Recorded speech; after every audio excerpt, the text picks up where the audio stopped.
Hey everyone, my name is Joe Fryer. I'm an NBC News correspondent and anchor of Morning News Now. Welcome to NBCU Academy Online. Today we're going to focus on one method for effective visual storytelling. I like to call it the roller coaster. Why a roller coaster? Well, in my mind, that's the shape your story, especially a good feature story, takes when it's told well, filled with lots of ups throughout the entire ride. Now, each of those ups, those are moments, reveals, surprises. They're the things that happen in your story, big and small, that people remember. Perhaps it's a compelling soundbite, or a powerful reunion, or simply a poignant emotional pause. It's hard losing them all. I mean, you lose people in a nursing home. It's expected. One here, one there. But never so many so quickly. Bottom line, these moments should be peppered throughout your stories, and then your narrative can gradually build to these moments, ramping up and revealing them as the story progresses. After Sheila recovered from a relatively mild case of COVID, she realized what she could do: donate her plasma for research. It's a breeze and no problems at all. Think about your favorite stories, the ones you remember the most and like to retell. Why do you remember them?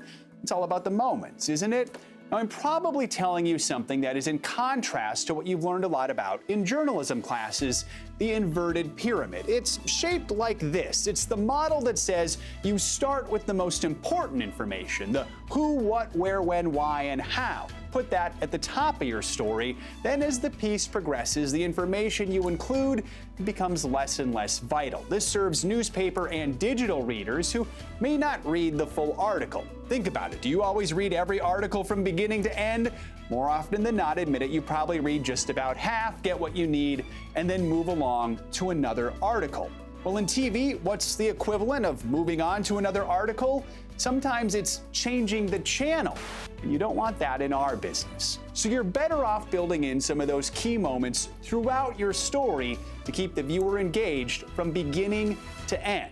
Going back to our roller coaster analogy, think of it this way. If a roller coaster followed the inverted pyramid model, well, that roller coaster would start up high, then you'd have a big drop at the very beginning. You wouldn't even build up to it, and then the ride would pretty much stay flat for the next 2 minutes. No one would probably enjoy that experience very much, unless you really hate roller coasters. Now, this is important. The inverted pyramid does work for breaking news. If there's a huge story unfolding on live TV, you want to give people the most important information as soon as you know it, so viewers will stay tuned in and feel informed. Joshua, we've had a lot of developments just within the last couple of minutes here. We're in Sacramento. Let me set the stage. You can see we have police right over here. They have what appear to be rubber bullets, sort of in this direction. And now here comes the tear gas. But for so many other stories that we tell using video, especially features and human interest stories, the roller coaster is a great model. Roller coaster storytelling is just one method in the visual storytelling toolbox. Interested in learning more? Tune back into NBCU Academy for my full online course that will help you understand when and how to use the roller coaster writing method. And to learn more about effective visual storytelling, I'll show you in my online course.